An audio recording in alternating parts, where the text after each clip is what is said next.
नमस्कार मित्रांनो, मी शेळके वकील. आजच्या व्हिडिओमध्ये आपण सप्तपदी म्हणजे काय पाहणार आहोत. मित्रांनो, माझ्या चॅनलला सबस्क्राईब करा, लाईक करा, शेअर करा. सप्तपदी म्हणजे काय आणि कायद्याच्या दृष्टिकोनातून सप्तपदी कशाला म्हटलं जातं हे आपण या व्हिडिओमध्ये मित्रांनो पाहणार आहोत. महत्त्वाची गोष्ट म्हणजे जेथे अशी धर्मविधी किंवा संस्कार यात सप्तपदी याला काय म्हटलं जातं.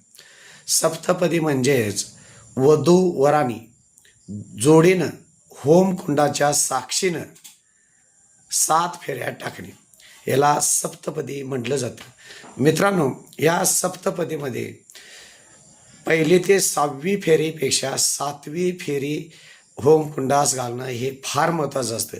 आता या 7व्या फेरीमुळे काय होतं बघा, जे काय होमकुंडा या साक्षीनं 7वी फेरी ज्यावेळी पूर्ण होती त्यावेळी पती पत्नी ही बंधनकारक होतात, पूर्णपणे बंधनकारक एकमेकाला होतात.